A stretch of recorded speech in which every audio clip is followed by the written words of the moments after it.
आज गुरुवार को तूने फिर सिर धो लिया। कितनी बार कहा है कि गुरुवार को सिर मत धोया कर, लक्ष्मी जी नाराज हो जाती हैं। माँ ने राशि को टोकते हुए कहा। माँ सिर चिपचिपा रहा था। माँ की बात सुनकर धीमे स्वर में अपनी बात कह राशि मन ही मन बुदबुदाई। सोमवार, बुधवार और गुरुवार को सिर ना धो। शनिवार, मंगलवार, गुरुवार को बाल ना कटवाओ, क्योंकि गुरुवार को बाल कटवाने से धन की कमी तथा मंगल व शनिवार को कटवाने से आयु कम होती है। वहीं शनि, मंगल और गुरुवार को नाखून काटने की भी माँ की सख्त मनाही थी। कोई वार बेटे पर तो कोई पति पर, और नहीं तो लक्ष्मी जी का कोप। उफ, इतने बंधनों में बंधी जिंदगी भी कोई जिंदगी है। कल धो लेती, किसने मना किया था, पर तुझे तो कुछ सुनना ही नहीं है। और हाँ, आज शाम से तुझे ही खाना बनाना है। राशि माँ की यह बात सुनकर मन के चक्रव्यूह से बाहर आई। ओह, यह अलग मुसीबत। सोमवार से तो मेरे एग्ज़ाम है, सब मैं ही करूँ। भाई तो हाथ लगाएगा नहीं। यह सोचकर राशि ने सिर पकड़ लिया। अब क्या हो गया? माँ ने उसे ऐसा करते देखकर कहा।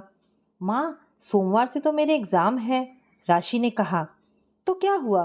कौन सा तुझे डिप्टी कलेक्टर बनना है? माँ, क्या जब डिप्टी कलेक्टर बनना हो तभी पढ़ाई करनी चाहिए? वैसे नहीं। वैसे भी मुझे डिप्टी कलेक्टर नहीं बनना, मुझे डॉक्टर बनना है, और मैं बनकर दिखाऊंगी। कहते हुए राशि ने बैग उठाया और कॉलेज के लिए चल दी। नखरे तो देखो इस लड़की के, सास के घर जाकर नाक कटाएगी। अरे, अभी नहीं सीखेगी तो कब सीखेगी? लड़की कितनी भी पढ़ लिख जाए, पर रीति रिवाजों को तो मानना ही पड़ता है। राशि के उत्तर को सुनकर मीरा बड़बड़ाई। राशि 10वीं कक्षा की छात्रा है। वह विज्ञान की विद्यार्थी है, सो उसे इन सब बातों पर विश्वास नहीं है। माँ को जो करना है करे, पर हमें विवश ना करे। माँ भी उनकी इन सब बातों से परेशान रहती है, लेकिन घर की सुख शांति के लिए उन्होंने यह सब सहना सीख लिया है। ऐसा नहीं था कि माँ पढ़ी लिखी नहीं है।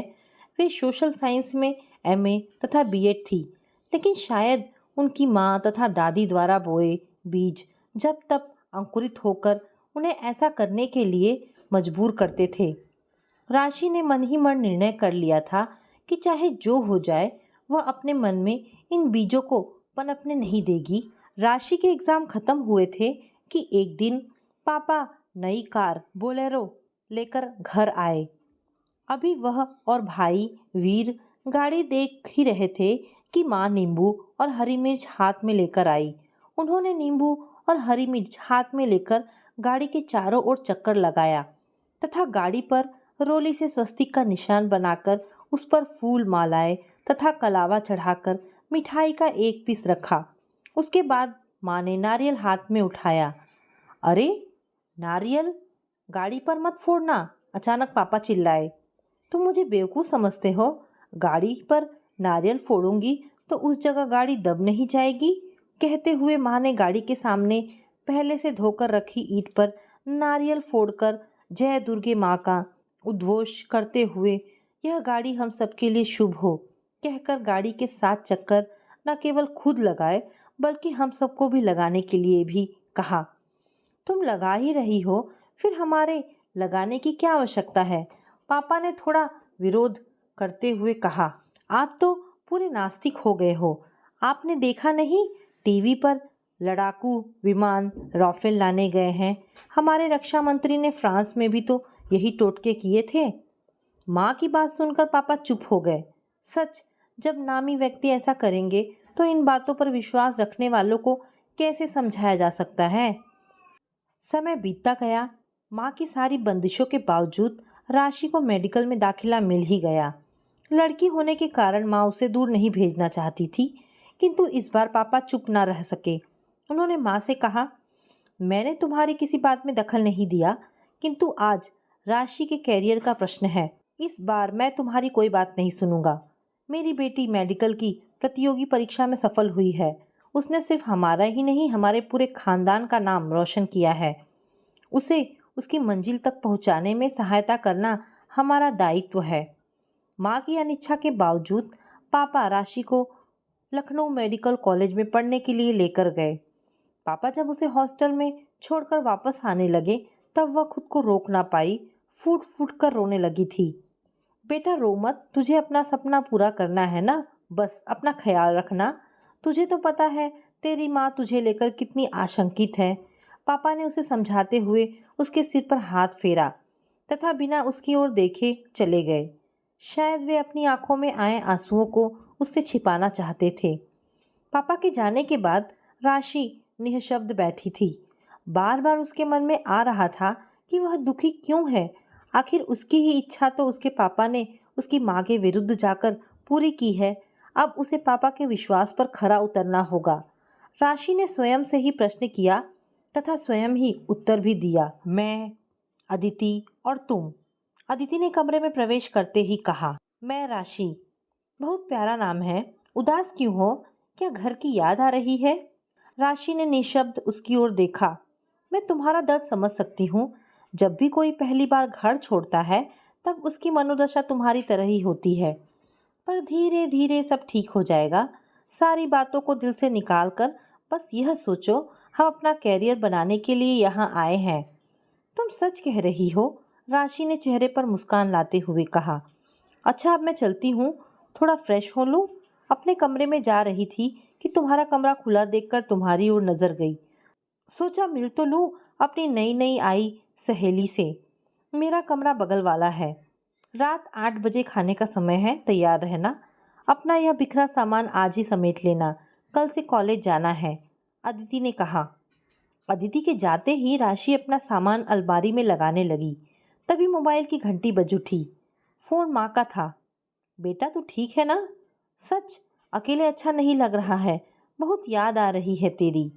माँ मुझे भी, कहकर वह रोने लगी। तू लौट आ, माँ ने रोते हुए कहा। राशि क्या हुआ? अगर तू ऐसे कमज़ोर पड़ेगी तो पढ़ेगी कैसे? नहीं बेटा रोते नहीं है, तेरी माँ तो ऐसे ही कह रही है, पापा ने माँ के हाथ से फ़ोन लेकर उसे ढांढस बंधाते हुए कहा। अरे तुम अभी बात ही कर रही हो, खाना खाने नहीं चलना? बस अभी पापा मैं खाना खाने जा रही हूँ, आकर बात करती हूँ। मेस में उनकी तरह कई लड़कियाँ थीं। अदिति ने सबको नमस्ते की।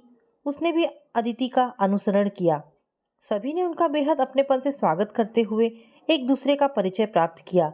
सबसे परिचय करने के बाद अदिति ने एक टेबल की कुर्सी खिसकाते हुए उसे बैठने का इशारा किया और स्वयं भी बैठ गई। अभी वे बैठी ही थी कि उनके सामने वाली कुर्सी पर 2 लड़कियां आकर बैठ गई। अदिति और राशि ने उनका खड़े होकर अभिवादन किया। उन दोनों ने उन्हें बैठने का आदेश देते हुए उनका परिचय प्राप्त करते हुए तथा अपना परिचय देते हुए साथ साथ खाना खाया। विधि और छवि सीनियर थी। वे बहुत आत्मीयता से बातें कर रही थी। खाना भी ठीक लगा। खाना खाकर जब वो अपने कमरे में जाने लगी तो विधि ने उसके पास आकर कहा, राशि और अदिति तुम दोनों नई नई आई हो, इसीलिए कह रही हूँ, हम सब यहाँ एक परिवार की तरह ही रह रहे हैं। तुम कभी स्वयं को अकेला मत समझना। हंसी मजाक में अगर कोई तुम्हें कुछ कहे तो सहजता से लेना। दरअसल कुछ सीनियर्स जूनियर की खिंचाई कर ही लेते हैं। विधि दी और राशि ये खाओ बेसन के लड्डू, माँ ने साथ में रख दिए थे। अदिति ने एक प्लेट उनके आगे बढ़ाते हुए कहा, बहुत अच्छे बने हैं। एक एक लड्डू उठाकर खाते हुए राशि और विधि ने कहा। विधि दीदी और अदिति का व्यवहार देखकर एकाएक राशि को लगा कि जब ये लोग रह सकती हैं तो वह क्यों नहीं। मन में चलता द्वंद ठहर गया था। अदिति ने बताया, सुबह 8 बजे नाश्ते का समय है। अपने कमरे में आकर राशि अब काफ़ी व्यवस्थित हो गई थी। तभी माँ का फ़ोन आ गया। माँ चिंता मत करो, मैं ठीक हूँ, यहाँ सब अच्छे हैं। राशि ने सारी घटनाएं उन्हें बताते हुए कहा, ठीक है बेटा, पर ध्यान से रहना। आज के ज़माने में किसी पर भरोसा करना उचित नहीं है। कल तेरा कॉलेज का पहला दिन है। हनुमान जी की फोटो किसी उचित स्थान पर रखकर उनके सामने दिया जलाकर उनसे आशीर्वाद लेकर जाना। जी माँ। ढेरों ताकीदें देकर माँ ने फ़ोन रख दिया था। समय बीतता गया। वह कदम दर कदम आगे बढ़ती गई। पढ़ते समय ही उसकी दोस्ती अपने साथ पढ़ने वाले विवेक से हो गई थी।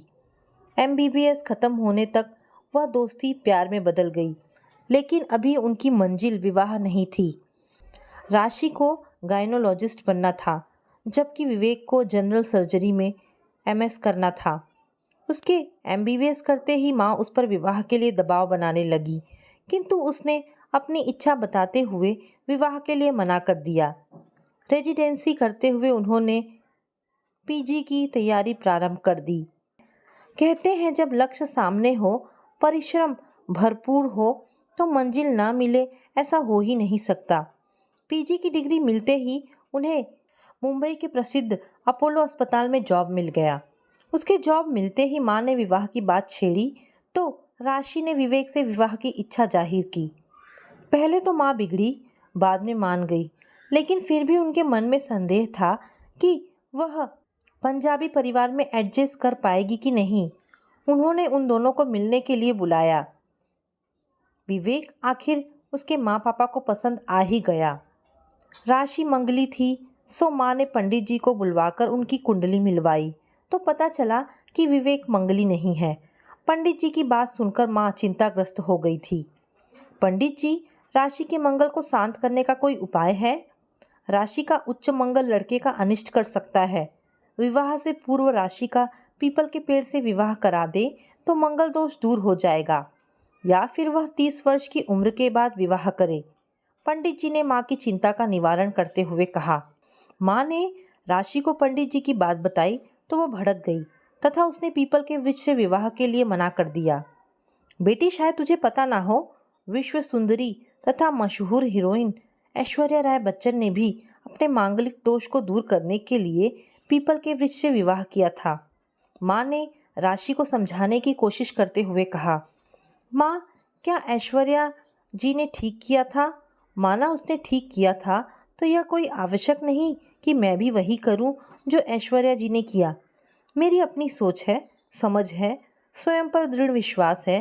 दुर्घटनाएं या जीवन में उतार चढ़ाव तो हर इंसान के जीवन में आते हैं। ऐसी परिस्थितियों में स्वयं को उबारना, जूझना तथा जीवन में संतुलन बनाकर चलना ही इंसान का मुख्य ध्येय होना चाहिए, न कि टोने टोटकों में इंसान अपनी आधी जिंदगी या ऊर्जा बर्बाद कर स्वयं भी असंतुष्ट रहे तथा दूसरों को भी असंतुष्ट रखे। राशि ने शांत स्वर में कहा। बेटा, हमारे समाज में कुछ मान्यताएं ऐसी हैं जिन्हें मानने से किसी का कुछ नुकसान नहीं होता, लेकिन किसी के मन को शांति मिल जाए तो उसे मानने में क्या बुराई है।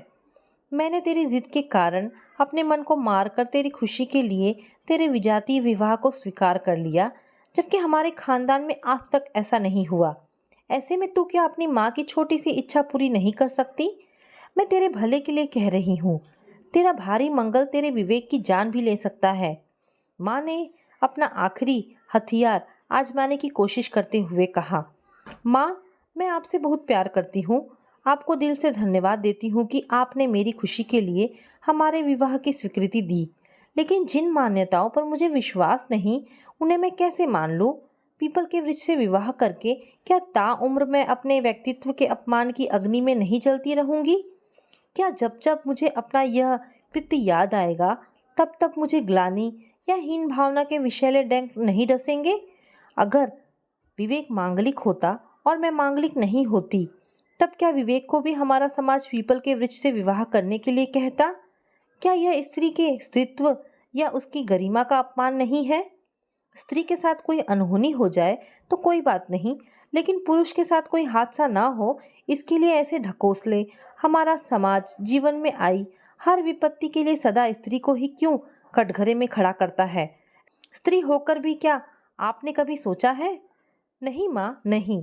शायद हम स्त्रियों का तो कोई आत्मसम्मान है ही नहीं। होगा भी कैसे जब हम स्त्रियों को ही स्वयं पर विश्वास नहीं है।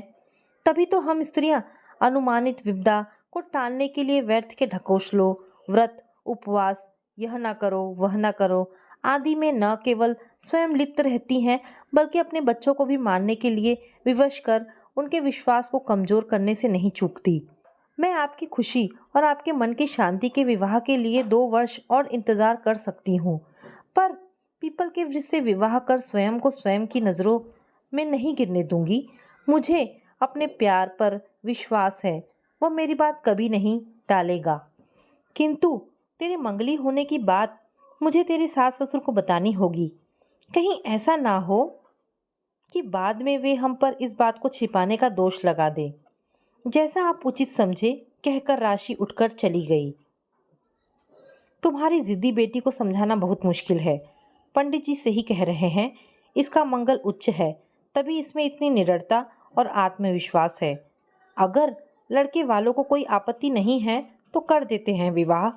पापा ने उसके उठकर जाते ही माँ से कहा। कहीं लड़के का अनिष्ट? माँ के चेहरे पर चिंता की लकीरें झलक आई थी। कैसी बात कर रही हो तुम? तुम ही तो कहती थी कि तुम्हारे पिताजी सदा कहते थे कि अच्छा अच्छा सोचो तो अच्छा होगा। हमारे नकारात्मक विचार हमें सदा चिंतित तो करते रखते ही हैं। किसी कार्य की सफलता के प्रति हमारी दुविधा के प्रतीक भी हैं। वही सकारात्मक विचार हमें सकारात्मक ऊर्जा से भरकर हमारे कार्य को सफल बनाने में सहायक होते हैं। तुम चिंता मत करो, हमारी राशि में हौसला है, विश्वास है, उसका कभी अनिष्ट नहीं होगा। अब हमें विवाह की तैयारी करनी चाहिए, पापा ने माँ को समझाते हुए कहा। जैसा आप उचित समझे, लेकिन अगर हम विवेक के माता पिता से इस संदर्भ में बात कर लें तो मेरी सारी दुविधा समाप्त हो जाएगी। ठीक है, मैं समय ले लेता हूँ, कहते हुए अजीत फोन करने लगे। विवेक के माता पिता से मिलते ही मीरा ने अपने मन की बात कही। बहन जी, हम इन बातों को नहीं मानते। मेरा और अजय का विवाह आज से 30 वर्ष पूर्व बिना कुंडली मिलाए हुआ था। हमने सफल वैवाहिक जीवन बिताया। मेरा तो यही मानना है, अगर हमारे विचार मिलते हैं, हमें एक दूसरे पर विश्वास है, तो हम जीवन में आई हर कठिनाई का सामना कर सकते हैं। जो होना होगा वह होगा ही। वैद्य के ढकोसलों में पड़कर हम अपने मन को कमज़ोर ही करते हैं, सरिता जी ने कहा।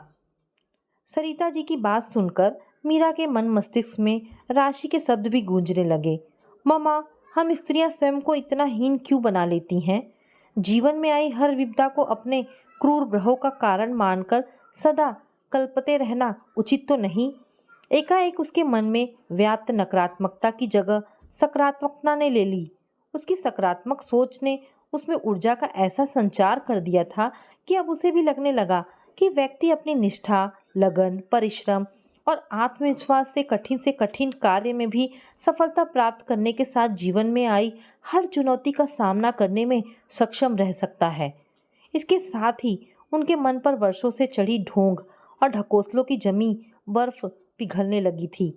उन्होंने राशि और विवेक के संबंध को तहे दिल से स्वीकार कर लिया और विवाह की तैयारियों में लग गए। दोस्तों, हमारी आज की दूसरी कहानी है अलगाव। आशा ने अपने कई सुख दुख मुझसे साझा किए हैं। मैंने भी जहाँ तक हो सका अपना सखी धर्म ईमानदारी से निभाया है, किंतु आज जाने क्यों महसूस हुआ कि कुछ तो है जिसे आशा छिपाने का प्रयास कर रही है। एक झिझक, संकोच सा मुझे उसके चेहरे पर दिखाई दिया। वह बार बार ऊपर चढ़ाव की ओर टकटकी लगा रही थी। तभी पोती पिंकी भोजन की थाली लेकर नीचे आती दिखाई दी। लगा जैसे आशा इसी अनहोनी को रोकना चाहती थी। दादी दादी, मम्मी ने आपके लिए खाना भेजा है, खा लीजिए। पिंकी आशा के छोटे बेटे की इकलौती बेटी है जो ऊपर वाली मंजिल में रहती है। आशा मेरी सखी, सुधीर जी की पत्नी, जो कभी किराने की दुकान किया करते थे। सुख और शांति से बीतते दिन शायद विधाता को रास ना आए। अच्छी भली गृहस्थी में तूफान आ गया। सुधीर जी ने बीच गृहस्थी छोड़ बैकुंठ का रास्ता अपना लिया। पति के ना रहने पर स्त्री की दशा किसी से छिपी नहीं है। समय बदलता है मगर इतना भी नहीं। घर घर मिट्टी के सकोरे हैं। मैं आशा के चेहरे पर उभरी चिंता की लकीरें भली भांति देख पा रही थी। वह बात को नज़रअंदाज करते हुए बोली, विभा, पिछले कुछ दिनों से घुटनों का दर्द काफ़ी बढ़ गया है, सो ऊपर आने जाने की हिम्मत नहीं जुटा पा रही। सोचा खाने की थाली यहीं मंगा लूं। वैसे भी बुढ़ापे में ऊपर नीचे करने की उम्र तो रही नहीं। अब तो एक जगह बैठकर बस भगवान का नाम ले लूं, और क्या चाहिए। कहने को तो कह गई आशा, मगर जाने क्यों मुझे ऐसा लग रहा था कि मानो वो गीले आटे पर पलथन लगा रही है। 15 दिन मोनू के यहाँ से थाली आ जाती है, 15 दिन दीपक के यहाँ से बस आराम से गुजर जाता है। और जो कहीं 31 का महीना हो तो मैंने तो हंसी हंसी में यूं ही कह दी थी ये बात, मगर तभी पिंकी बोल पड़ी, तो दादी उपवास रख लेती हैं। मैं पिंकी का मुंह ताकती रह गई, और आशा, वह तो मानो कोई जुर्म करते पकड़ी गई हो। चेहरा सूख गया, लगा किसी ने उसे निर्वस्त्र कर दिया है, जैसे बरसों से संजोई पूंजी किसी ने लूटकर उसे कंगाल कर दिया हो। सच भी तो है। आज तक आशा ने कभी घर और परिवार के बारे में कोई ऐसी बात किसी के सामने नहीं की जिससे भेद खुले कि उसके नसीब में भी मिट्टी के ही सकोरे आए हैं। किंतु आज नादान बच्ची ने एक पल में सारे भेद खोल दिए। आशा के परिवार से हमारा नाता उस समय से है जब वह ब्याह कर आई थी। उसके और मेरे ब्याह में 4 माह का ही तो अंतर था। दोनों के पति अच्छे मित्र थे, तो हम दोनों भी हम उम्र में होने से अच्छी सहेलियां बन गई। किंतु विवाह के 5 बरस बाद ही आशा के जीवन में वह तूफान आ गया जिसकी उसने कभी कल्पना नहीं की थी। तभी से उसने अपने सारे अरमान, शौक तख्ता बेलन के नीचे दबा दिए। अपने गमों को छिपा बच्चों के लिए खुशियां तलाशती रही। धीरे धीरे वह वक्त पर अपनी पकड़ बनाने की कोशिश करती और काफ़ी हद तक सफल भी रही। यह तपस्या का वक्त था। बिना पति के दिन दुनी रात चौगनी बढ़ती महंगाई में 2 बच्चों की जिम्मेदारियों को निभाती। सोचती उसके मोनू दीपक का उचित पालन पोषण ही उसकी तपस्या है। यूं भी पिता की छत्र छाया से महरूम बेटे समय से पहले ही बड़े हो जाते हैं। आशा के बेटे भी जल्द ही समझदार हो माँ की जिम्मेदारियों को साझा करने लगे। अब आशा केवल शाम को किराने की दुकान पर बैठती, अन्यथा सारा दिन घर की सार संभाल में लगी रहती। बेटों के बड़े होने से आशा के सपनों के दायरे भी बड़े होने लगे। उसे लगा उसका परिवार भी अब बड़ा होना चाहिए, उसका घर भी पोते पोतियों से आबाद होना चाहिए। आखिर अपनी आंखों के टूटते सपने को उसने अपने बेटों की आंखों में ही तो संजोया था। वक्त संभलते ही रिश्ते खुद ब खुद संभलने लगे। आशा के बेटे भी कामयाबी की सीढ़ी चढ़ने लगे थे, जवान भी हो गए थे और कमाऊ भी।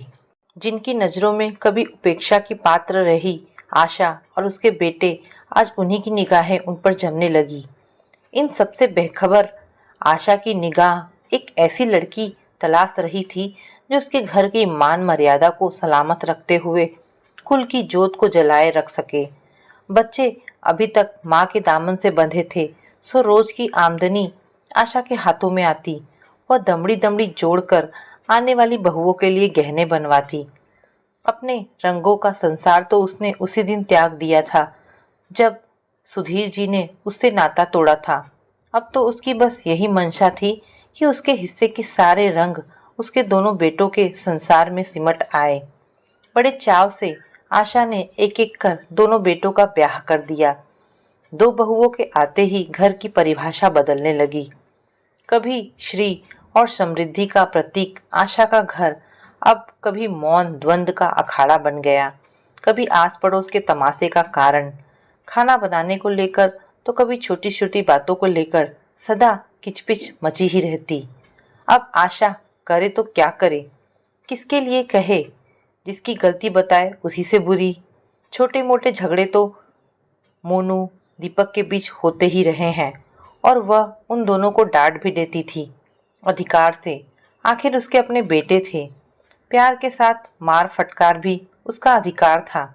ये तो पराए घर की अमानत है जिन्हें आशा ने भले ही दिल से स्वीकारा, मगर रीना और सीमा की आंखों में उसे कभी अपने लिए वह अपनापन दिखाई नहीं दिया, सो वह भी उन्हें अधिकार से कुछ कहने में डरती थी। बड़ी मुश्किल से परिवार की गाड़ी पटरी पर आई थी।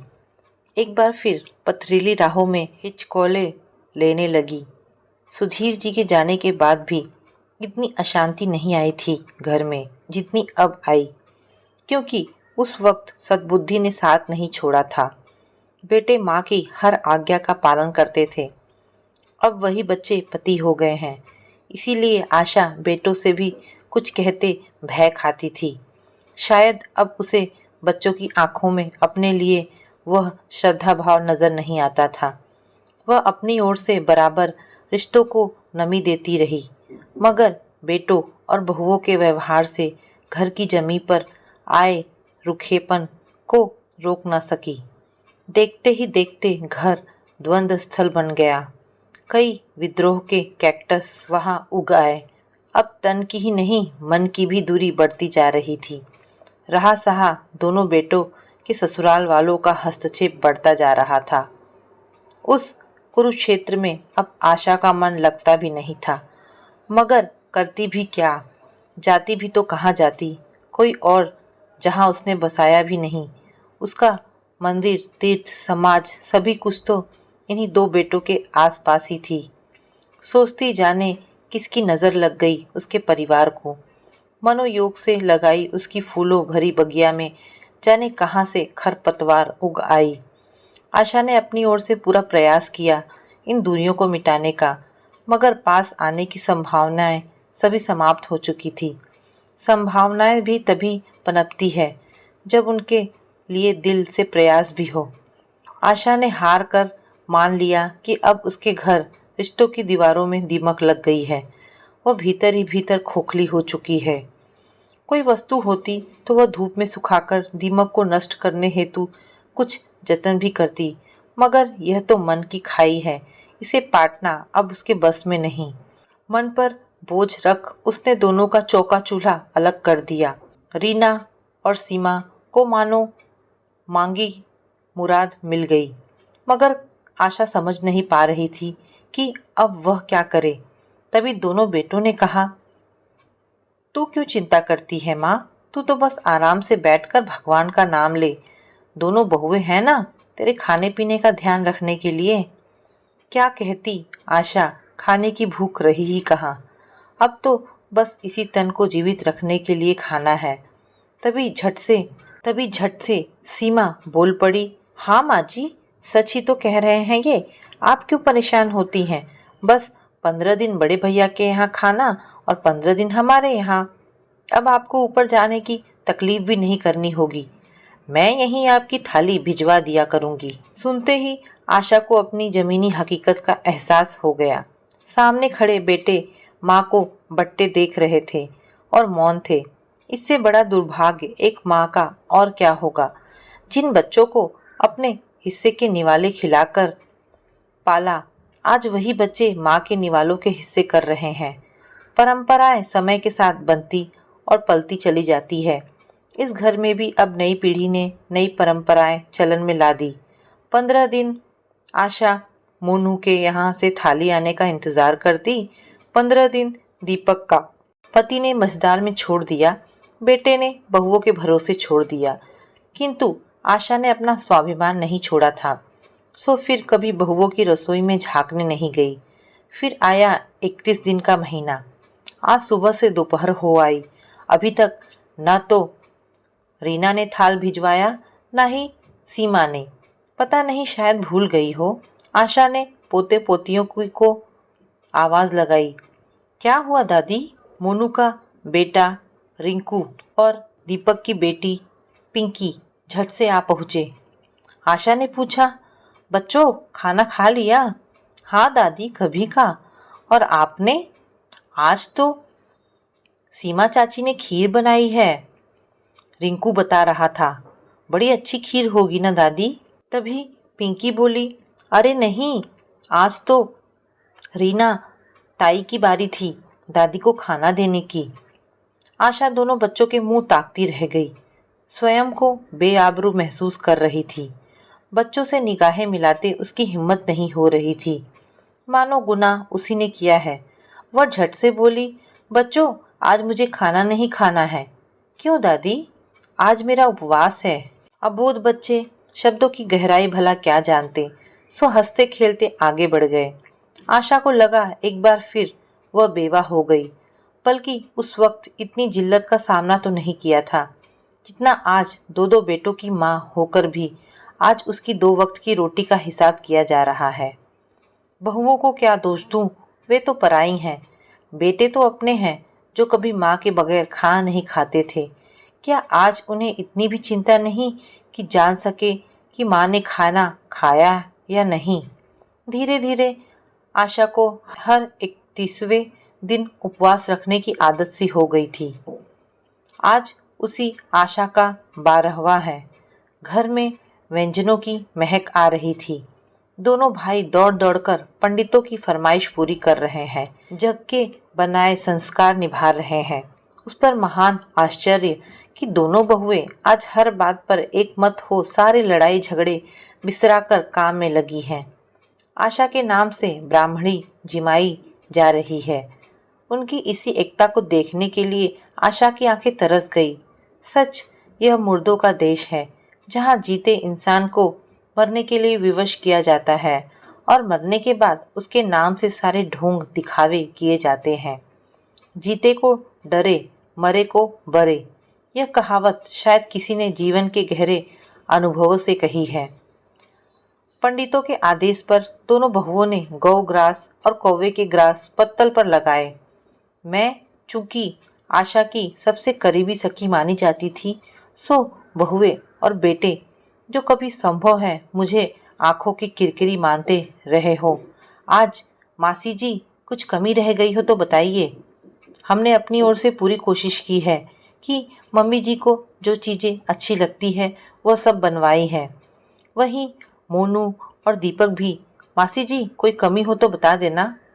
मैं क्या कहती बेटा, जो कमी रही है उसे तुम अब कभी पूरा नहीं कर सकते। जिस औरत ने तुम्हें अपनी आंचल की छाह दी, अपने हिस्से की नींद दी, अपनी खुशियां निछावर कर अपने सारे निवाले तुम्हारे नाम कर दिए, उन सबसे बड़ी बात इस दुनिया में तुम बिन बाप के होकर भी अपने कदमों पर चल सके, उस औरत की बदौलत जिसको तुमने जीते जी 2 वक्त की रोटी में बांट दिया, मगर चाह कर भी कुछ नहीं कह पाई। बस इतना ही कहा, मोनू और दीपक, बेटा दोनों भाई मिलकर ये पत्तल ऊपर ले जाओ और कौवों को बुलाकर खिला लाओ। कौवों का पत्तल जुटाना बहुत जरूरी है। और रीना और सीमा, तुम ये गौ ग्रास बाहर जाकर गाय को खिला लाओ।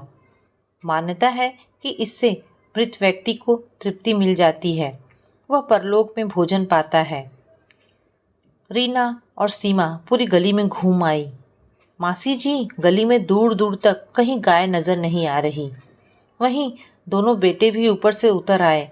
बोले, बहुत आवाज़ लगाई, काँव काँव, मगर एक भी कौवा नजर नहीं आया। पंडित जी कह रहे थे, अरे यह तो अच्छा शगुन नहीं कि ना तो गाय ने ग्रास खाया ना ही कौवे ने।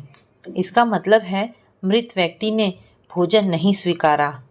तभी पिंकी और रिंकू, जो काफ़ी देर से सभी की बातें सुन रहे थे, बोले, अरे नहीं पंडित जी, आज 31 तारीख है ना, आज ना दादी का उपवास रहता है, इसीलिए। तो दोस्तों, ये कहानी यहाँ पर समाप्त होती है। आपको ये कहानी कैसी लगी? अगर आपको कहानी पसंद आई हो तो प्लीज़ इसे लाइक एंड शेयर करें। धन्यवाद दोस्तों।